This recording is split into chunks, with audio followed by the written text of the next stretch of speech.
A lot of our young people claim that there's an intellectual divide.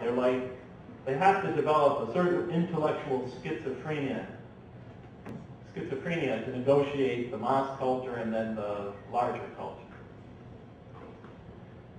They say that they have to think one way in the Muslim community, and then they have to shift and think another way in their schooling and in their education and their jobs. They have to adopt kind of like the double think. And sometimes it drives them nuts because sometimes it's not always easy to shift from one to the other. They say in the American community, these are some of the things that were said. In the American community, great emphasis is put on rationalism. And they claim, well, in the Muslim community, great emphasis is put on traditionalism, following the tradition, not rocking the boat. Don't question, especially if the questions are difficult to answer. That question is haram. It's haram to ask that question. You can't ask that question. Then you're non-Muslim. But what if I really have that question? Well, then you better get rid of it. But I can't get rid of it because I can't answer it. Well, then you're non-Muslim. Just put it out of your mind. Some of them actually email me and describe these kind of dilemmas. I remember when I first became a Muslim, I thought I would share with my community my experience. Of course, my experience was I was an atheist with all these objections to the existence of the idea of God, the idea of the existence of God, all merciful, divine, creator. And then I had all these objections, and I read the Quran, and it answered my questions for me. So I would stand in front of an audience like this one, in a masjid or somewhere, and start to explain it. And I would begin by presenting the questions I had that led me to disbelieve in God. And I tell you the truth, brothers and sisters, I'd get halfway through the questions, and brothers would start standing up and say, this is haram. It's haram to even consider these questions. I told them, I'm going to tell you what came next. No, it was that way. But of course, that was back in 1982. Things have progressed a little bit since then. But for many of our children, it is still that way. They have a question, you're a kafir. Don't ask that question. Don't you dare go to the imam with that question. Everybody in the community will say my children are kafirs. They say that the larger society promotes individualism, celebrates the maverick who goes out there and blazes a trail, challenges tradition, thinks outside the box. They say the Muslim community puts great emphasis on strict conformance to community norms and standards. Don't rock the boat. Don't stand out. Just keep a low profile, unless you're going to represent an overall point of view. I could go on with this. Critical objective research is emphasized in one community, promoted in one community, adherence to the ancient authorities. I'm not saying these things are, one is bad and one is not. Just saying that for a lot of our kids, they feel that they're caught in an intellectual dilemma. Free speech and freedom of thought is celebrated in the United States of America and Canada. Of course, in the United States of America, under George Bush, it's almost meaningless now. But free speech and freedom of thought is still much celebrated in the United States of America. In the masjid, our young people complain that there are some very severe limitations on speech and thought.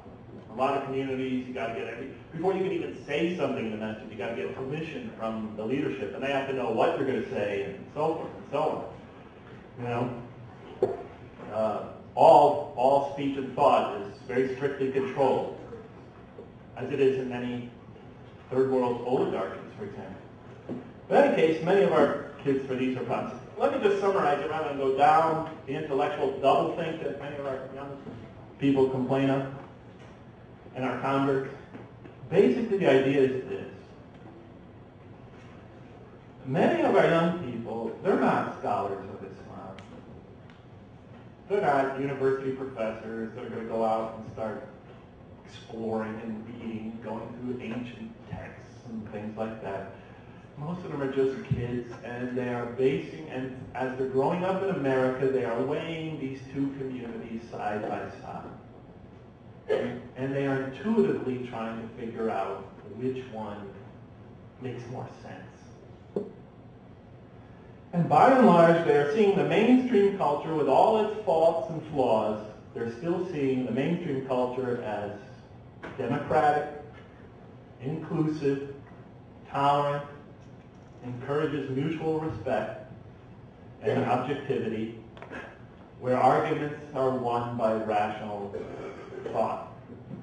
In contrast, many of them see their mosques as totalitarian, exclusivist, shutting out points of view that don't agree with the leadership, intolerant, patronizing, oppressive, and where proof and arguments are won by intimidation and threat. That's what the way they're seeing it. And many of them think that this religion just doesn't make sense.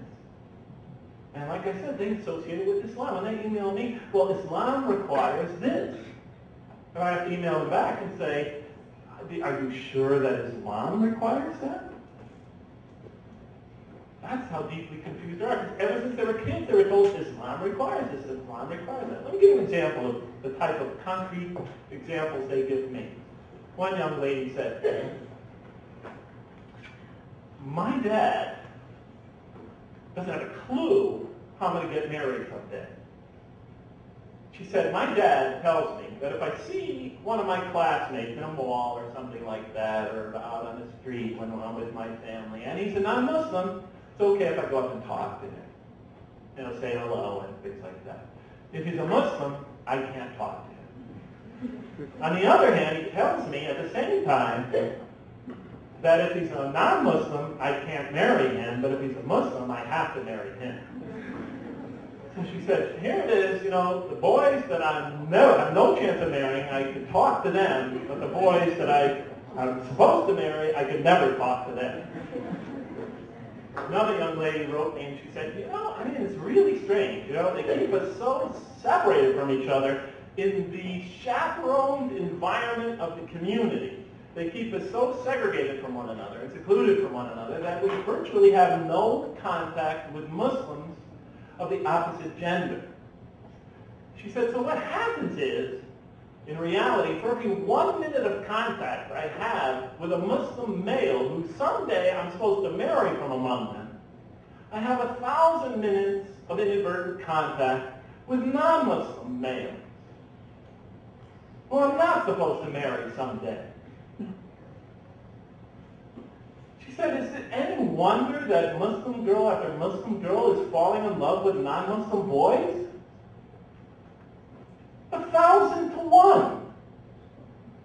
And it says in the Quran that God has put, a mutual attraction between the sexes, in human nature, etc.